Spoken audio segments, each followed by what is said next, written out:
semua, selamat datang di podcast kami dengan saya Kalista. Dan saya Zeriko. Hari ini kita bakal membahas mengenai Reok Ponorogo bersama dengan Pak Tri Suryanto.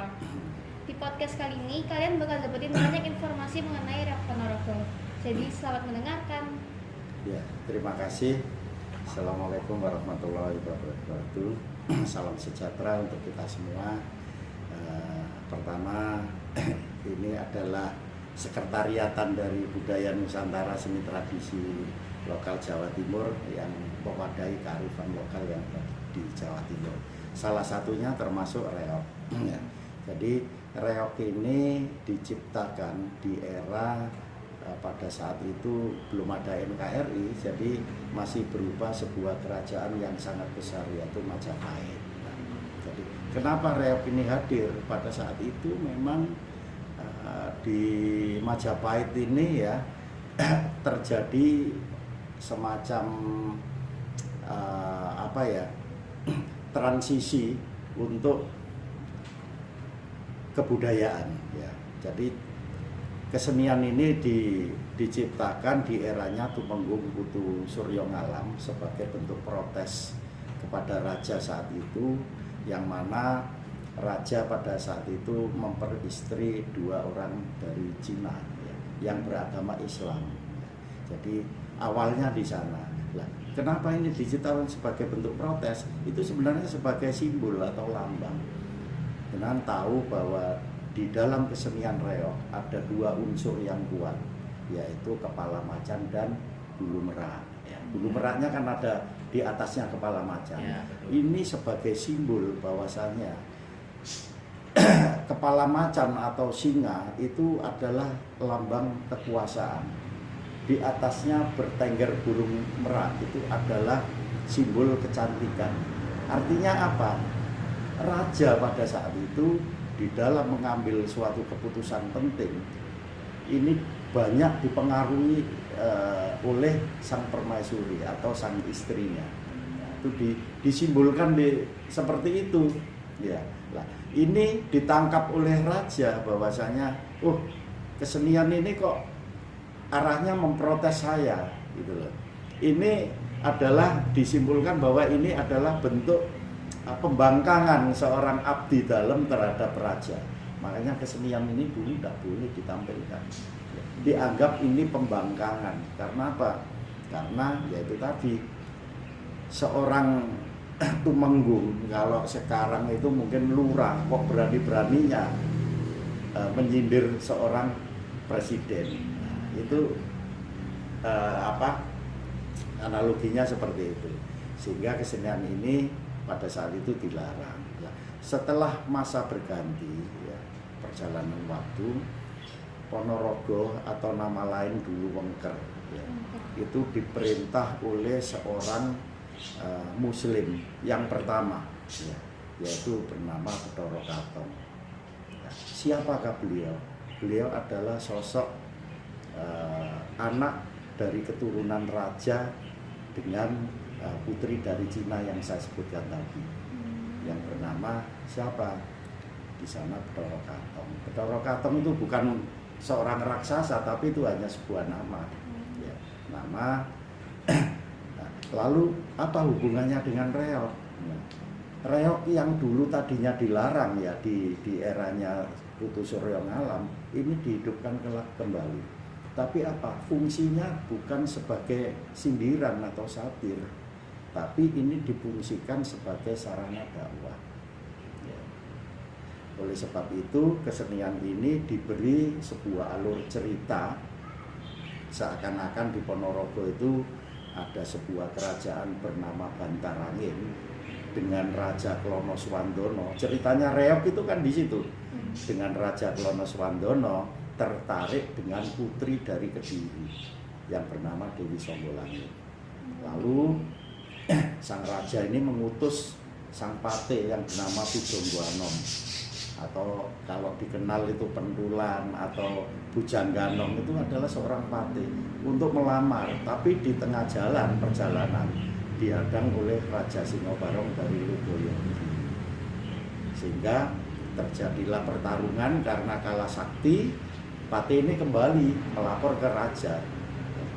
Loh, Raja mohon ampun ini saya tidak kuat untuk melawan ini. Akhirnya Klonoswandono itu berangkat sendiri perang tanding dengan Raja Singobarong itu, karena kesaktiannya dengan dibekali cemeti atau pecut sama Biman sehingga ini bisa dikalahkan. Lalu dia ke Kediri ya, memboyong Putri Songgolangit itu dibawa ke Wengker lah. Iring-iringan ini yang menjadi sebuah cerita ada di dalam reok. Sebenarnya ini hasil karya sastra dari para leluhur kita yang pada saat itu, dan ini diamini. Padahal di Ponorogo sampai sekarang tidak ada situs peninggalan kerajaan Bantarangin, itu tidak ada sampai sekarang. Tapi itu hanya hasil karya sastra leluhur kita yang sangat tinggi. Kesenian ini ya, yang tadinya sebagai sindiran ini dikembangkan menjadi sarana dakwah. Makanya dengan masuknya Islam di tanah Jawa, kesenian reok ini sebagai sarana untuk ini. Karena apa? Kalau sudah digelar kesenian ini, pengunjungnya yang banyak, itu baru disampaikan dakwah-dakwah. Makanya kita itu patut bersyukur juga kepada etnis Cina yang ada di sini. Sebenarnya sudah cukup lama. Jadi etnis Cina yang datang ke Nusantara pada saat itu banyak saudagar-saudagar yang beragama Islam. Makanya etnis Cina di Indonesia itu andil besar terhadap perkembangan Islam di Jawa. Buktinya ya Putri Campa itu, ya, Ndoro Petak, Ndoro Jinggo. Jadi Raja Jawa ya, Raja Majapahit memperistri darah dari Cina yang cantik jelita itu 2 kali. Yang pertama Islam semua. Jadi yang pertama itu ada di Troloyo, ya. Yang kedua ada di Gresik sebelah makam Sunan Giri. Ya. Jadi di situ perkembangannya kesenian reok ini dulu ya sebagai sarana dakwah. Makanya reok di zaman dulu di paruh di burung meraknya itu ada tasbih. Gamelan pun yang dipakai itu punya nilai filosofi terhadap Islam. Makanya gamelan reok itu ada 5, tidak lebih dari itu. Karena apa? Ini melambangkan rukun Islam itu ada kendang, ya, ada gong, ada kenong, ada angklung, ada selompret. Ya, jadi ada 5. Tidak bisa lebih kecuali kalau kesenian lain, tapi ini 5. Ini ada filosofinya. Gendang itu apa? Gendang kalau ditabuh itu dang. Gong itu apa? Gong itu kalau ditabuh bunyinya bung, menembah marang Gusti yang Maha Agung. Artinya apa? Kalau sudah waktunya kita beribadah, entah itu sholat, entah itu ke gereja, entah itu ke pura, kalau sudah waktunya ndang itu maksudnya cepet-cepet. Ayo manembah marang Gusti yang Maha Agung, kan Maha Agung. Ayo ndang lakukan sholat, ndang lakukan sembahyang di gereja, di macam-macam. Itu maknanya seperti itu. Jadi sebagai peringatan begitu ya? Iya, mengingatkan kepada masyarakat supaya kalau kita sebagai umat beragama ya harus benar-benar menjalankan semua apa yang diperintahkan. Tidak ada agama mengajarkan kejelekan, keburukan, itu tidak ada. Semua arahnya ya yaitu tauhid, mengesahkan Tuhan. Ya, jadi fungsinya seperti itu reok diciptakan. Ya, oke. Pertanyaan selanjutnya, kira-kira menurut Bapak bagaimana antusias masyarakat sekitar nih terhadap kesenian reok Ponorogo ini? Ya. Pertama kali ya buat sanggar itu pada tahun 2000 di sanggar yang pertama di Bula. Ini namanya Gembong Kiai Bula, itu punya latar belakang. Jadi awalnya memang banyak masyarakat itu yang nggak paham terhadap kesenian, sehingga ada stempel negatif tentang kesenian. Tidak hanya reok, semua kesenian tradisi itu pasti stempel yang negatif. Oh, ojo cedek-cedek itu ndadi. Oh, hati-hati ojo cedek reok, nanti bisa ini ya apa kesambet atau apa. Ini yang mereka kurang paham. Seperti di awal saya ceritakan tadi bahwasanya kesenian ini digali dari nilai-nilai luhur bangsa Indonesia. Jadi ya nggak ada hal-hal mistis yang kayak gitu. Ya. Kita manusia itu bisa mampu melakukan hal-hal yang di luar akal sehat manusia itu kadang tidak percaya. Sebenarnya itu adalah kelebihan manusia. Kalau sekarang itu bisa diartikan gitu. Kalau manusia bisa memaksimalkan otak kanan kita, ya selama ini yang kita pakai kan otak kiri, itu akan menimbulkan sebuah energi atau kekuatan yang luar biasa. Percaya enggak? Contoh ini, orang yang mendalami tenaga dalam bisa memukul seseorang tanpa harus menyentuh. Percaya? Kelihatan enggak? Enggak, tapi bisa dirasakan. Nah, itu adalah kelebihan dari manusia yang diciptakan Tuhan sebagai makhluk yang sempurna dibanding makhluk lain. Itu salah satu contoh. Kadang dengan keyakinan yang kuat, ya, seorang manusia bisa mematahkan balok, entah itu es, entah itu besi, dengan pukulan ini. Kalau di logika kan enggak masuk akal. Iya toh? Ya, tapi kenapa itu bisa dilakukan? Karena kemampuan manusia, kelebihan manusia yang diciptakan Tuhan. Nah, seperti itu. Jadi ya, saya yakin seni tradisi ya di Indonesia itu ya banyak ragamnya, sehingga seni-seni itu punya ciri khas daripada kearifan lokal masing-masing. Ya, ini yang harusnya bisa dirawat dan dijaga untuk bisa dikembangkan sampai generasi berikutnya. Ya, perlunya adanya sebuah literasi supaya apa? Generasi milenial kita itu bisa, oh ternyata kesenian ini maksudnya ini. Harus dijelaskan. Nah, di Indonesia itu minimnya literasi tentang seni budaya bangsa kita.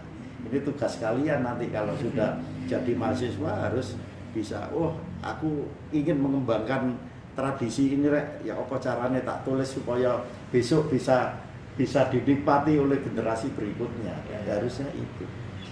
Gitu. Berbicara mengenai reog ini Pak, biasanya kan reog ini kan nggak cuma dipakai buat acara pentas seni saja. Nah, apa bisa nggak dipakai kayak di acara pernikahan atau yang lainnya gitu? Ini yang sedang kita lakukan seperti itu ya. Alhamdulillah sekarang banyak masyarakat yang bisa menggunakan jasa seni reog ini khususnya di acara-acara seremonial. Kalau dengan pengen tahu buktinya bisa diakses di YouTube kami Reog Surabaya Ipres ya. Reog Surabaya Ipres, di situ banyak acara-acara seremonial, penjemputan pejabat-pejabat penting. Kita seringkali main di hotel juga. Nah, yang tadinya kesenian ini hanya kesenian biasa mainnya di lapangan, tempat-tempat yang agak kurang bagus, sekarang kita kembangkan. Saya seringkali mengadakan acara-acara seremonial itu baik di hotel, baik itu di kampus. Ini saya kira bisa diterima tidak hanya kalangan di bawah, tapi para kalangan di atas pun juga seringkali menggunakan jasa ini karena memang ini menarik ya. Menariknya apa? Reog itu kan beratnya 50 kilo, kurang lebih 50 kilo. Kita hanya mengandalkan kekuatan gigi. Uniknya di situ. Kok bisa? Ya itu tadi saya jelaskan bahwasanya kalau kita bisa latihan rutin, memaksimalkan kerja otak kanan kita mampu melakukan hal-hal yang di luar nalar itu tidak bisa diterima. Saya kira itu. Ya. Pertanyaan selanjutnya nih Pak, kan tadi Bapak bilang ada 5 alat musik. Itu bisa dijelaskan nggak apa saja dan filosofinya gimana? Ya, seperti tadi gendang sudah jelas ya. Terus gong sudah jelas. Slompret itu apa? Adalah simbol sangkakala. Dimana kalau seorang muslim percaya bahwa manusia yang sudah meninggal atau sudah wafat nanti di setelah alam kubur baru dibangkitkan untuk dihisab. Itu filosofi dari Slompret. Terus apa lagi? Kendang, gong, slompret, kenong. Kenong itu ada ning nong. Manusia itu pada saat-saat tertentu untuk bisa merenungi atau meditasi. Ning itu pendekatan diri kepada Sang Pencipta. Makanya kalau orang dulu namanya semeti. Mungkin kalau Muslim semacam sholat malam kayak tahajud gitu. Tapi kalau Kristen mungkin apa ya? Kayak ibadah misa gitu. Kayak misa seperti itu lah. Itu filosofinya ke sana. Ya. Terus satunya itu angklung. Angklung itu kan bentuk suatu keberagaman. Jadi bangsa Indonesia itu sejak dari dulu ya, itu nilai keberagaman sangat tinggi ya.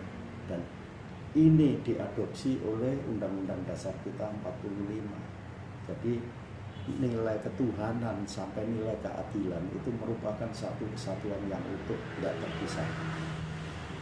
Jadi keberagaman itu sejak dulu ya.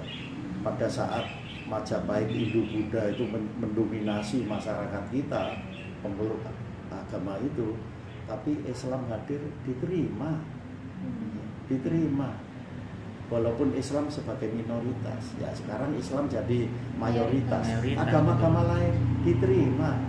Ya, mungkin orang-orang kadrun aja yang tidak memahami tentang filosofi kebudayaan sehingga itu menganggap agamaku paling hebat, bagus. Sebenarnya itu tidak perlu dilakukan kayak gitu. Kita itu sebagai bangsa yang multikultural, jadi banyak aliran kepercayaan agama yang sudah disahkan oleh negara itu bukti bahwa pemerintah kita saat ini ya itu tadi melindungi semua agama dan aliran kepercayaan. Makanya yang terbaru kemarin yang masuk di agama itu kan tambah Konghucu ya, Konghucu masuk sudah. Saya kenal dengan pemuka-pemuka agama yang di ini karena ya memang pada saat ada acara tertentu kita kumpul untuk diskusi membahas keberagaman ya, filosofinya di Angklung tadi. Kalau boleh tahu Pak, mungkin Bapak bisa menceritakan awal mulanya komunitas ini tuh berdirinya gimana? HIPRES ya, namanya kan HIPRES. HIPRES itu dulu kepanjangan dari Himpunan Paguyuban Reog dan Jaranan. Kami itu hanya mengadopsi dua kesenian ini. Berdiri pada tahun 2013. Tapi sebelumnya itu kita sudah berkesenian. Karena pada saat itu di Surabaya itu cukup banyak para milenial yang tertarik dengan kesenian ini, sehingga kami berupaya untuk menghimpun sebanyak mungkin warga kota Surabaya yang khususnya generasi milenial untuk mengembangkan kesenian ini. Sehingga awalnya memang banyak tantangan ya, karena sanggar kami yang di sana itu kan dekat dengan pondok. Itu diprotes loh. Ini menimbulkan kesirikan, ini menimbulkan hal-hal macam-macam kok yang negatif. Pokoknya hal negatif ya. Gitu ya. Suatu saat ada pengajian, saya pun juga datang. Akhirnya nyinggung-nyinggung masalah itu saya jelaskan. Ini Pak, ini adalah kesenian ini cara dakwahnya orang-orang Indonesia pada saat itu. Nggak ada kesenian ini, Islam nggak mungkin berkembang di sini. Saya jelaskan nggak gitu. Loh, apa hubungannya? Ya, saya ceritakan tadi yang sudah saya ini ya. Ini dulu dipakai sarana dakwah di eranya Bathara Katong. Loh, siapa dia? Nggak mengenal sosok itu soalnya. Karena literasi sejarah nggak ada. Nggak mengenal orang itu. Siapa itu? Itu adalah anak raja dari perkawinan Putri Campa yang pertama, Bathara Katong itu. Akhirnya dia mengikuti agama ibunya Muslim. Yang kedua, Putri Campa yang kedua kan dalam sejarah dicatat sebagai nama Raden Fata. Itu sebenarnya nama Cinanya siapa? Jin Bun Fat. Masa kecil dia ditaruh di Palembang, setelah sudah dewasa balik lagi ke Jawa, akhirnya dalam sejarah menjadi raja Islam pertama di Demak. Itu Raden Fata, coba dibuka catatan sejarah. Itu keturunan dari Cina semua. Makanya penduduk asli Indonesia itu sebenarnya tidak ada, semua percampuran dari etnis-etnis, dari Cina, dari Arab, dari macam-macam. Ya. Makanya sebenarnya Cina itu juga punya andil besar terhadap perkembangan ini di Indonesia, gitu loh. Sekarang coba lihat para wali-wali itu, hampir semuanya itu etnis dari keturunan Cina. Percaya enggak? Hanya satu yang etnis Jawa. Siapa? Kanjeng Sunan Kalijogo yang pakai belangkon. Lainnya keturunan Cina itu, bukan orang Arab, bukan. Cina. Orang Cina zaman dahulu memang banyak saudagar yang datang ke Nusantara. Selain dia berdagang, syiar terhadap agama baru yang masuk di sini. Jadi ceritanya seperti itu.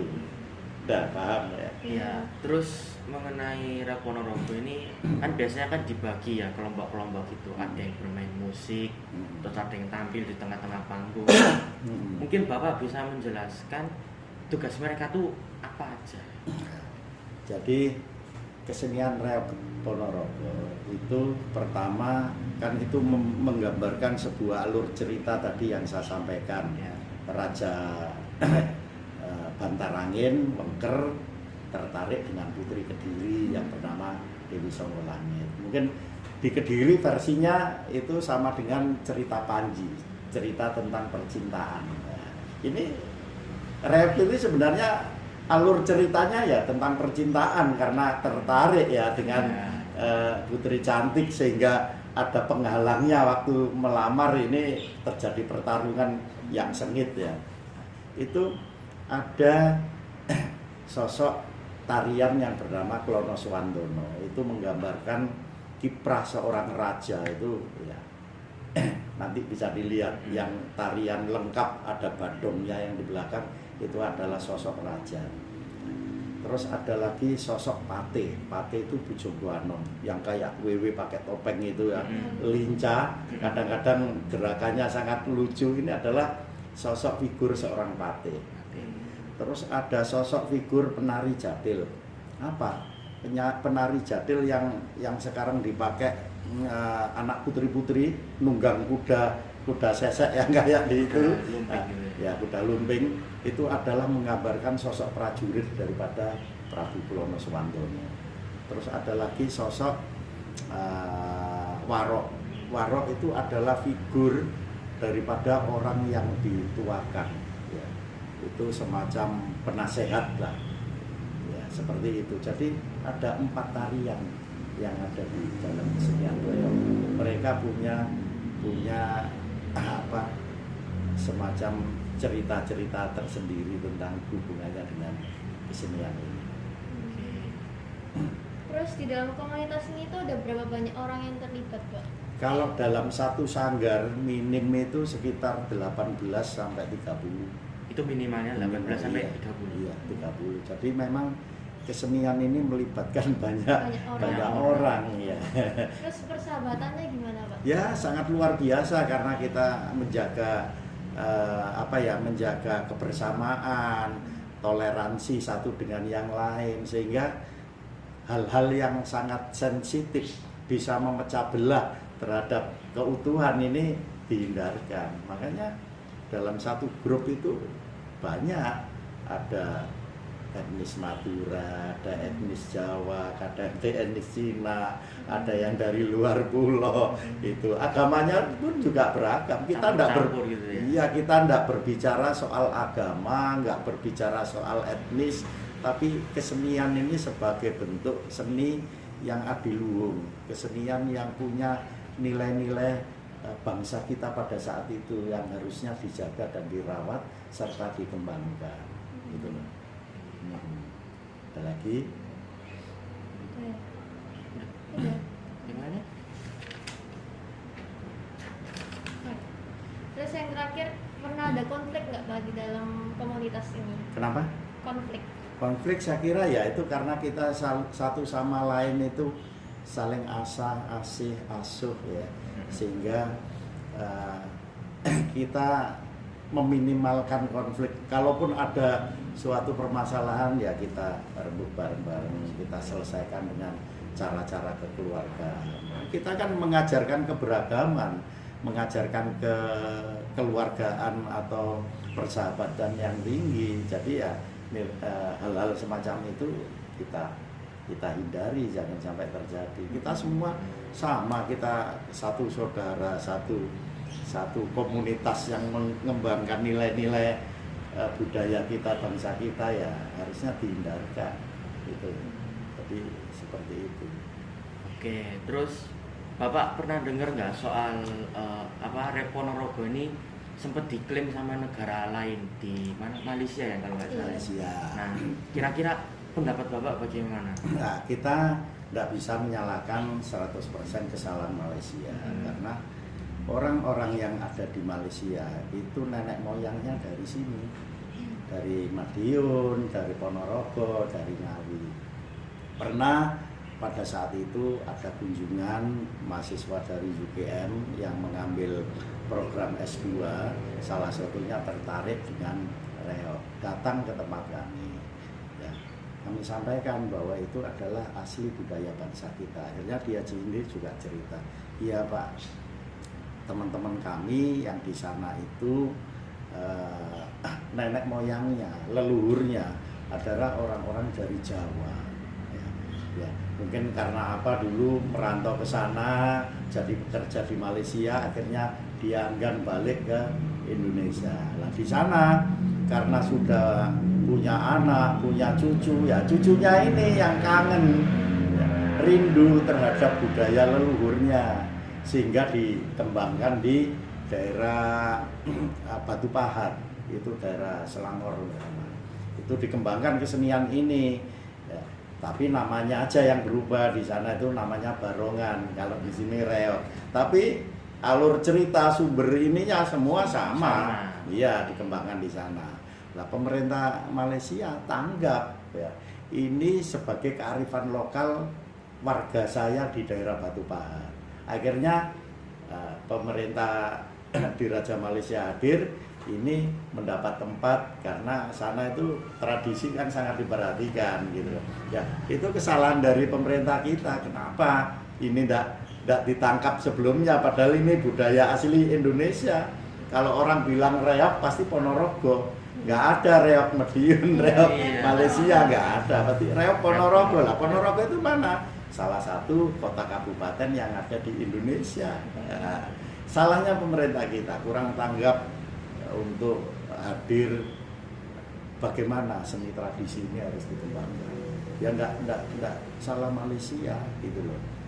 Tapi ini bisa dipahami. Sama halnya dengan inilah barongsai. Ya. Barongsai itu akar budayanya kan di Cina. Tapi warga keturunan yang ada di Indonesia dan sekarang menjadi warga negara Indonesia rindu terhadap budaya nenek moyangnya, dikembangkan di Indonesia. Apa kita salah? Kan enggak. Apa ini barongsai Jawa? Enggak ada. Barongsai kan barongsai Cina. Lah sama dengan itu. Gitu loh. Jadi kita sebenarnya ini enggak perlu menjadi suatu perdebatan kalau kita bisa memahami akar budayanya itu seperti apa. Ya. Sekarang kan banyak, hampir setiap kayak apa kelenteng-kelenteng itu ada paguyuban ini barongsai. Iya. Paham ya? Iya. Sudah. Ya, mungkin ada sedikit pesan. Saya senang Anda semua ini datang ke sini walaupun hanya air putih yang bisa kami sajikan, paling tidak ada semacam transfer ilmu, ada semacam edukasi kepada milenial yang ada di Indonesia sebagai warga Surabaya khususnya, itu bisa tahu persis, oh ternyata kesenian ini punya tujuan yang baik, sehingga tidak memberikan justice kepada seni-seni yang dianggap itu menyimpang dari nilai-nilai agama, menyimpang dari hal-hal yang ini ya, tadi seperti yang saya jelaskan bahwa manusia itu punya kelebihan. Kalau kelebihan itu bisa kita asah dengan baik, ibarat sebuah pisau. Pisau itu kalau setiap hari diasah akan bisa kita gunakan untuk memotong apapun ya. Sama halnya dengan itu. Kalau manusia itu bisa memaksimalkan kelebihan yaitu indera keenam kita atau otak kanan kita itu akan mampu melakukan hal-hal yang di luar logika bisa dipahami secara normal oleh manusia. Jadi itu aja, simple. Tidak usah, iki sirik, iki ngobong menyan, iki musyrik, iki macam-macam. Sirik dan tidak itu ada di dalam hati manusia masing-masing. Yang bisa tahu siapa? Tuhan Yang Maha Esa. Berarti kalau dia sudah mengatakan seperti itu, mengambil haknya Tuhan, tidak boleh kan? Iya. Oh, kamu kok sering diem aja di situ, apa kamu nyembah setan? Oh, enggak, itu tergantung saya. Saya itu mau misalnya pendekatan diri terhadap Tuhan itu banyak cara yang bisa kita lakukan. Kadang kita pergi ke pantai itu dengan pasrah diri sambil berdoa, itu salah satunya seperti itu. Bukan berarti kita menyembah laut, bukan berarti kita menyembah gunung. Nah, itu yang harus bisa menjadi pemahaman bahwa semua seni yang ada di Indonesia itu mempunyai akar budaya dan nilai-nilai luhur daripada bangsa kita yang harusnya kita jaga, kita rawat dan kita kembangkan ya, seperti itu. Ya. Oke. Jadi sekian dari podcast kami. Terima kasih sudah mendengarkan dan bye-bye.